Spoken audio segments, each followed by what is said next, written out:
Hey, welcome back to another episode of the Husband Coach's Corner. Today, we're talking about 5 occupations that lead to divorce more frequently than other jobs. Now, these aren't the worst jobs that you could have. These are just jobs that could cause your marriage to end in divorce based off of some of the situations that you'll find yourself in. However, if you are in one of these occupations, this does not mean that you're doomed. And the whole reason that this podcast exists is so we can overcome the challenges that may lead to divorce. And so I want to encourage you that if you are in one of these occupations while you're listening in, or something similar to these occupations, hope isn't lost for you. The statistics are just that. Those are numbers of people who have made this decision.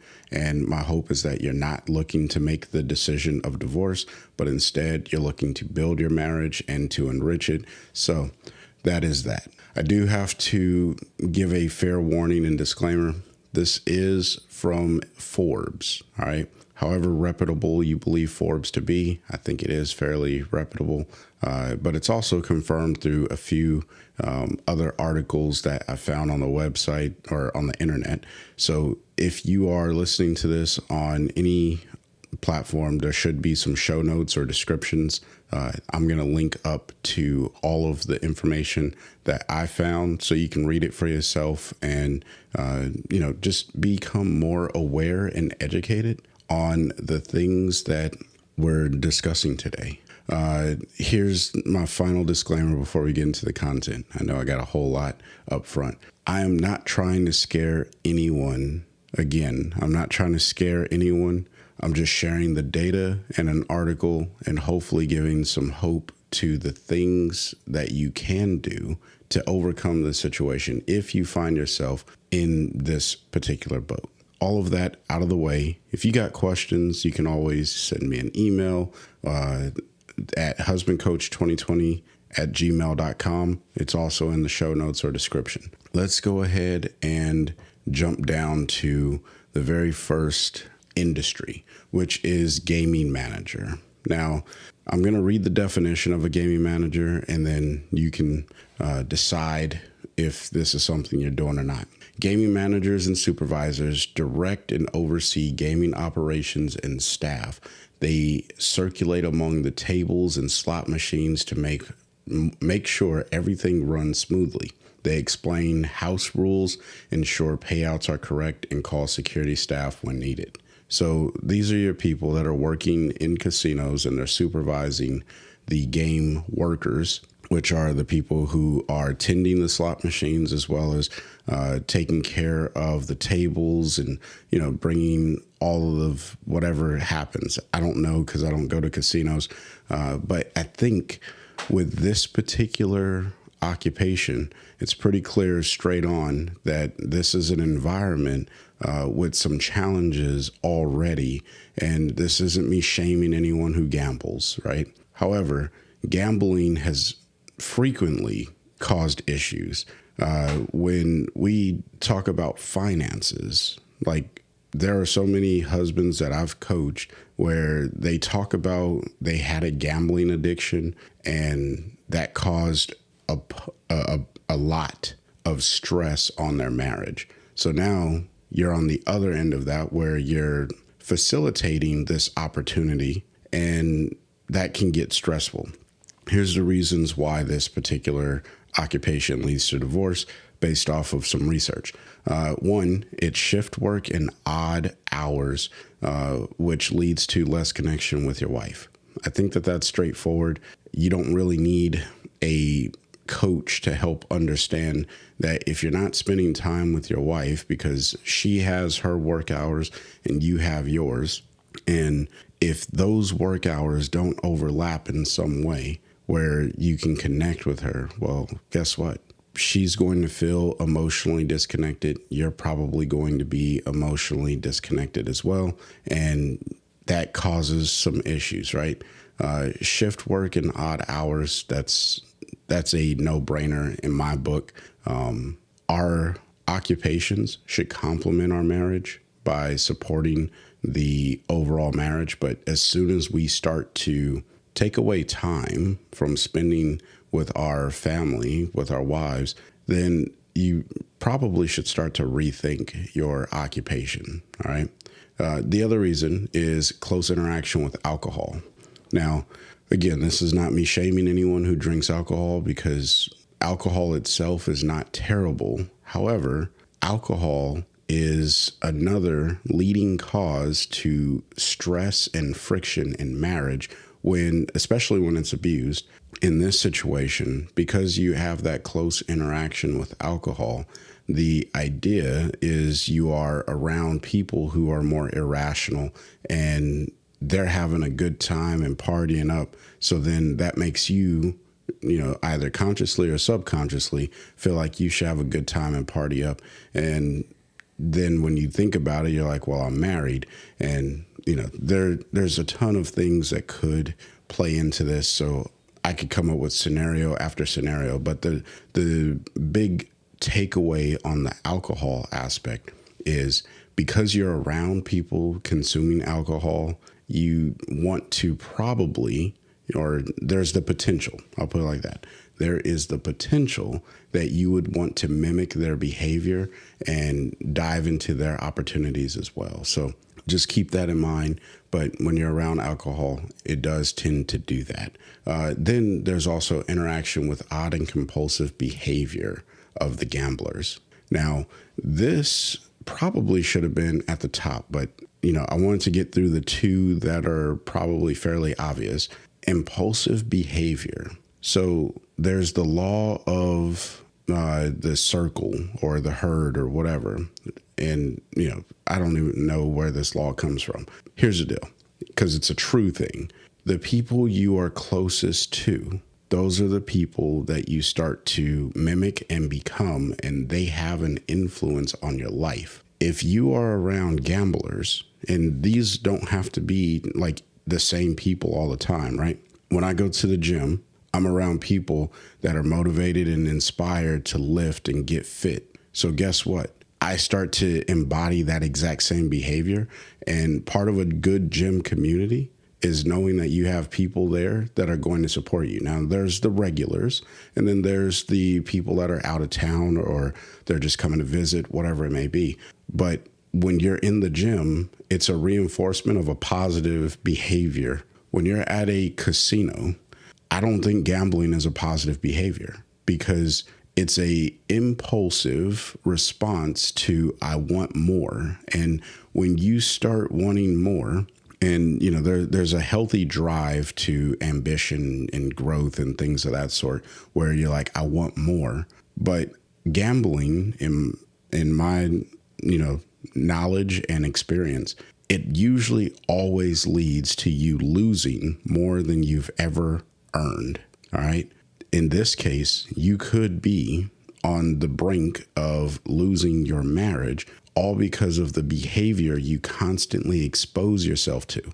But what's even worse, and I think that this is why gaming managers are so high on the divorce rate, is they are facilitating the opportunity for people to go into these compulsive gambling cycles where it's like, okay, I'm winning, I'm losing, I'm winning, I'm losing. I got to win my money back. And then that just keeps going on. And those people end up in, gambling addiction type situations, or they end up with having marital issues. So that's the reason why I think that gaming managers are on this high level of divorce rate. Now, here's the deal. Now the doom and gloom portion is over. Now it's time to talk about, well, what can I do if I am a gaming manager? How do I take care of this issue of taking care of my family and stuff? The first one in the resolution section for this is be intentional about your time with your wife. I've said this many times, and this is going to be a common motif in the resolution, right? Be intentional about the time you spend with your wife. If you are less intentional about the time that you spend with your wife, well, you're not going to have quality time, and quality time doesn't turn into memories, and memories that aren't formed lead to loss of connection. And that was the very first thing with the shift work. It's loss of connection. So if you want to counteract the loss of connection between the shift work and your job and all of that. You got to be intentional. That means planning the days and time that you're going to spend with your wife and then being present. Don't just accidentally be spending time with your wife. That's terrible English, but you get the point. Intentional with your time. I can't harp on that enough, but that's the last time that I'll go super deep into it. However, what you can also do is plan in advance so both of you have something to look forward to. All right, this goes back to that intentional piece, but this is another, let's call it a sub-segment to that. Planning in advance is important because when you have something to look forward to, you're planning for your future. I did a whole episode about why it's important to plan for your future. And this is actually the same thing, pilots do it where they say, okay, before your plane takes off, if you are ever wondering, like, why am I just sitting on the plane and the plane isn't moving, but everyone's on the plane? Well, the pilots are going over their flight plans to make sure they get you to your final destination. They don't just like turn on the plane and take off. Well, they're going and checking weather to making sure that the conditions are still set. They're going and making sure that they have clearance to depart the runway. The airspace is going to be clear because you don't want to collide with another plane. There's so many things that are happening. And then when it's go time, then they're ready to go because they don't want to start making the plan while they're in the air. That would be terrible. But for some reason, we treat our marriages that way. We take off, we're in the air, and it's like, okay, so where are we going? Well, why didn't you have a destination in mind before you took off? Now, obviously, things happen mid-flight where it's like, hey, we got to divert to this other airport because there's something going on over here, things of that sort. Truthfully, we treat our marriages like, oh, we got married, I do, okay. And then there's no plan of what is it that we're trying to accomplish in our marriage? What is it that we would like to see in the future of our marriage? So it's in those moments that we have to plan for our future. So again, plan for your future. This is definitely going to help out. Constantly remind your wife that this thing is coming up. That's the next step. Constantly remind your wife that this thing is coming up. The reason why you want to constantly remind her, not because you think she's going to forget. Most of the time, they're already tracking. But when you constantly remind your wife, it tells her that you remember and that you place a high value, you emphasize that this is important and that you want to love your wife in this way. That's why you want to constantly remind her. And and you can make it fun, right? You can put a sticky note on the mirror before you go to work, especially if it's shift work, right? You can say, hey, don't forget, we got this date coming up. We're going to go do X, Y, Z. I'm looking forward to it. And you go on about your day. That brings you top of mind. And a husband who is not top of mind in their wife's mind is a husband who is slowly losing connection. You always want to be top of mind with your wife. All right. Then build resilience to alcohol. Now, if you are an alcoholic and this is your job, you might want to actually just find a new job. All right. And this is one of those things. You may not admit that you're an alcoholic, but if you know that you have a problem with alcohol, you may not admit it out loud and you may not want to go get help with it. But if you care about your marriage and you identify internally and, in secret, if you will, that you're an alcoholic, you might want to go get a new job so you can take care of your family and take care of your wife. Because if you keep exposing yourself to this alcohol, guess what? That's going to cause issues in your personal character and personality and your own personal development, but it's really going to impact your family and your wife and your marriage. And so you got to build resilience. And sometimes building resilience is building abstinence or separation from the thing that you are addicted to. It's important. You got to do that, or at least I'm recommending that you do. Now, if you are an occasional drinker and you're not, an alcoholic, then don't worry about it. But build the resistance to consuming the alcohol and the issues that alcohol can bring build the resistance to that. It's important that you build a level of resiliency to alcohol. And then learn to identify odd and compulsive behavior that makes a decision. Learn to identify compulsive behavior and make a decision not to fall into that trap. All right. This is kind of a two-part response, but here's the deal. First, learn what compulsive behavior looks like. All right. If you don't know what compulsive behavior looks like, then how are you going to defend against it? You got to know your enemy in order to combat your enemy. This is just basic information. I'm not, again, talking anything that's earth shattering or super deep. If you don't know what compulsive behavior looks like, then you're not going to be able to fight against it. So look at what compulsive behavior looks like, learn to identify it, and then say, okay, I'm not going to do what that looks like. I'm not going to enact that in my life. And when you make a conscious decision like that, then you're going to be able to overcome some of those odd and compulsive behaviors. That's all for the gaming manager. All right. We talked about the definition, the reasons that it leads to divorce, and the resolution to divorce. Let's go on to the next one, which is bartender. Bartender, it has a pretty high rate. All of these are 50% or higher.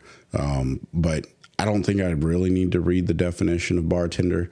I'll just give a general idea. These are people who serve alcoholic beverages at an establishment. Boom. That's a bartender. Now, every establishment is going to be different, because if you're a bartender at a hotel restaurant versus a bartender at just a local pub or other bar, or if you're a bartender at a exotic dance club, which if you're a married man, I don't believe you should be at one of those places for other reasons. If you're a bartender there, then okay, that's going to be different than the bartender at pick a restaurant, right? Doesn't matter.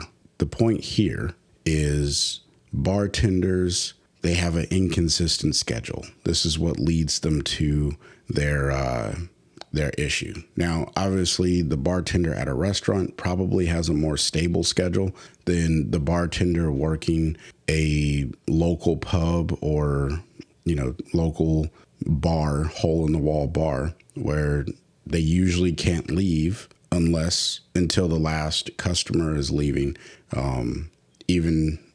or whatever. The point here, and they also have to go in early sometimes to receive their shipments of alcohol, stuff like that. I don't know the whole occupation of bartending, but one of the reasons that was given for bartenders being so high on this list, I don't think it's because of the inconsistent schedule. I think it really comes down to the fact that most bartenders are working for tips. And when you are working for tips, you usually have to be a little bit more friendly than you ought to with someone else. All right. And when you put yourself in a situation where you got to be a little bit more friendly with someone else, that can turn into a situation that is very tempting and lustful, and it can get very, very dicey quickly. Okay. You got to be careful and guard against that. But then there's also, you're interacting with a lot of people with alcohol involved, and that just escalates the temptation of having an affair, because there's going to be someone who you find attractive, right? You're interacting with a group of people that come into your bar or sit at your bar, whatever it may be, and they start talking to you, you build a conversation, and they vent to the bartender. Fun fact, just talking to some people in the mental health space, I found that people go to the bar to get counseling from a bartender. That blew my mind. I was like, okay, I guess that makes sense. But the sensation of that is they are taking the edge off with a drink. And if you're not watching the video of this, I gave air quotes that they're taking the edge off. the deal is they're going to the bartender, they're talking to the bartender, and they're saying, hey, this is what my problems are. And they're really just venting, because the bartender usually doesn't really care, but they give the illusion that they do care. And sometimes bartenders go as far as giving advice on what they should or shouldn't do, and that becomes a thing. Guys and girls do this alike. Now, if you are a guy that's a bartender and there's a female that comes in that starts complaining about her boyfriend or her husband or anything, and you're attracted to her, that can put you in a situation. You may be tempted to say, hey, I know how I can help you. And then there you go down a bad path. All right. Now, how do you resolve this? The resolution. I think that it's important we kind of unpack this. First, I recommend that you find a new job. All right. I don't know of too many successful marriages where the person is a bartender. And successful is, kind of subjective, but in the definition of subjective that I use for this particular podcast is a marriage that is thriving and building and enriched, where both people feel loved, respected, and they're connecting well. All right. That's the definition that I use, and I paraphrase that, but that's essentially what it is. Bartending usually does not build a marriage. There's usually less connection between husband and wife. And because of that, the marriage cannot thrive. It just can't. So I recommend finding a new job. Now, there is a caveat to this. If this is a family establishment and your wife is working with you, this could be an opportunity for you guys to connect, in which case that's completely different. The other way that you can resolve this is guard your heart against temptation by constantly reminding yourself you don't have to flirt to get tips. You can be a friend to those at the bar without looking to have sex with them. I know that's mind-blowing, right? But here's the deal. To get tips, you just have to provide good service. That's it.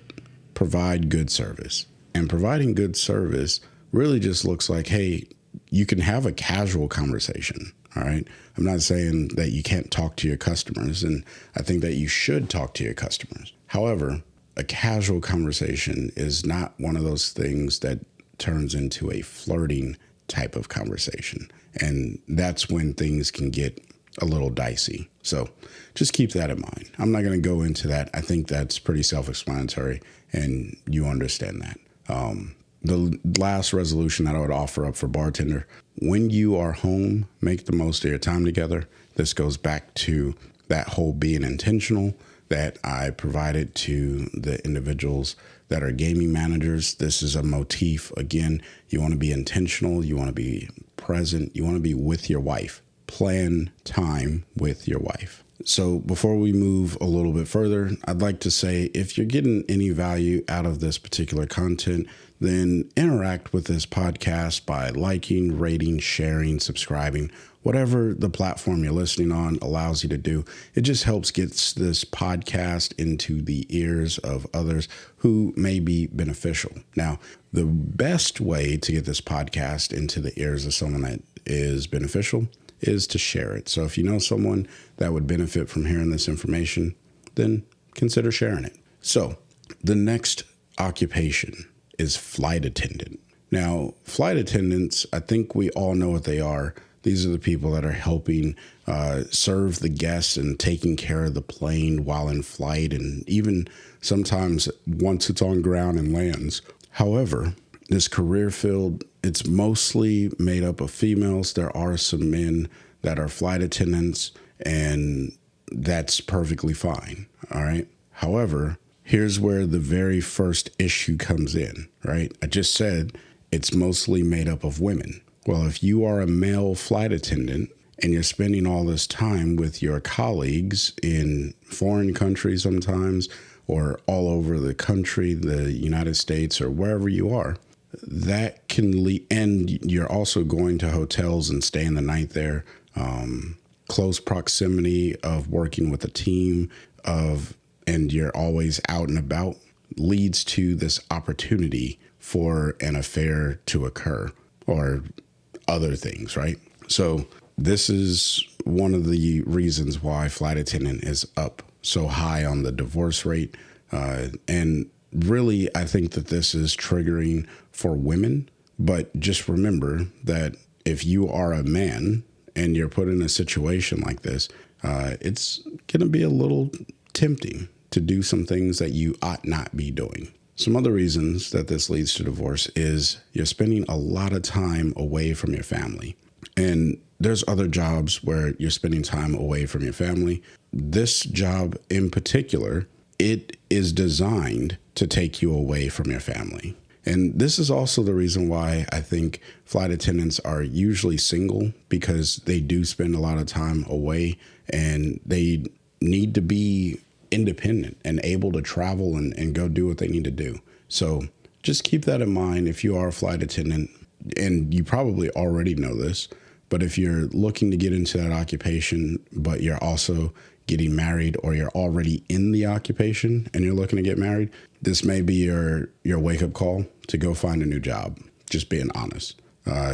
That is going to cause some friction in your marriage if you don't at least think it through. Consider finding a new occupation. So how do you resolve being in an occupation like flight attendant and you still want to build your marriage and grow? Well, first thing is you got to find games that you can play together with your wife while you are away.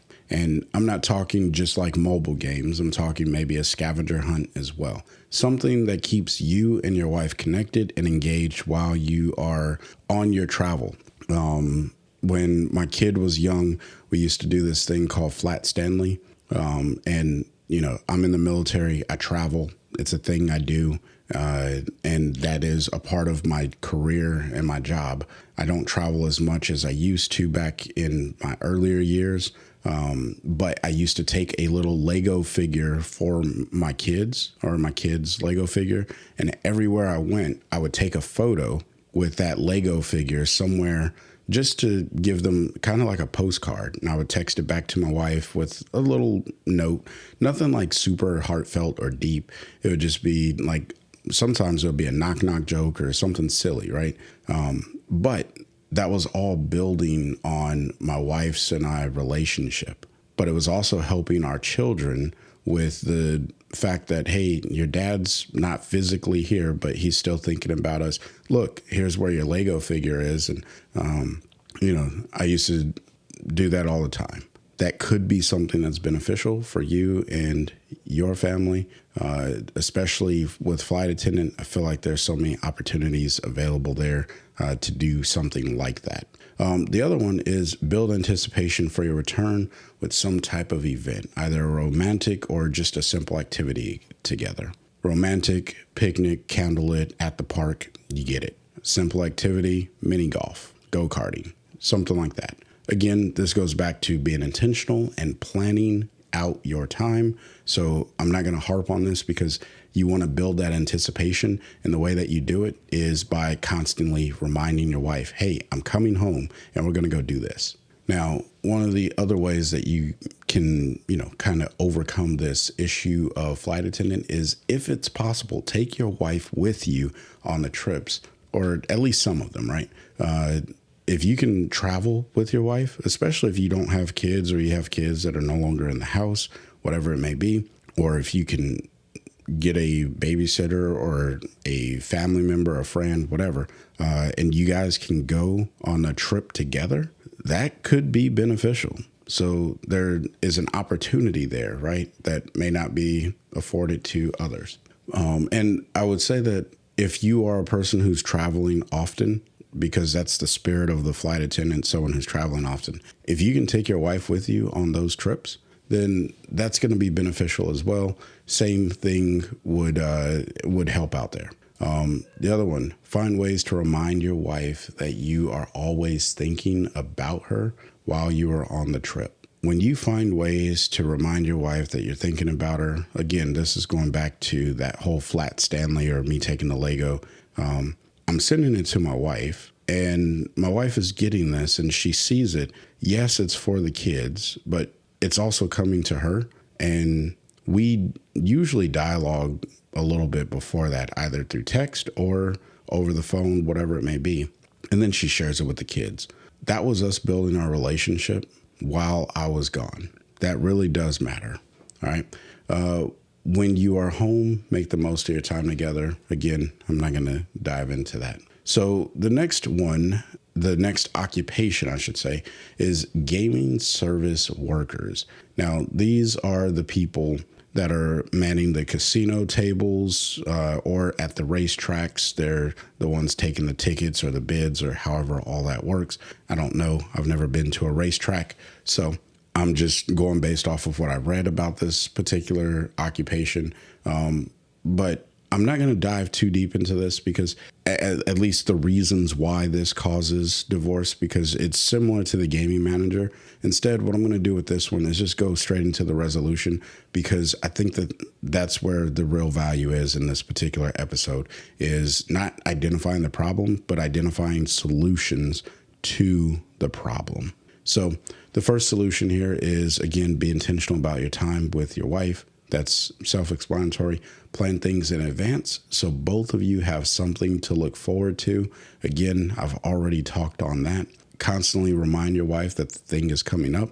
Again, I talked about that. So you see the motif here. Now, these three things, bullet points, suggestions, resolutions, whatever you want to call them, these are things that you can start doing right now and building your relationship. So consider that. Build resilience to alcohol.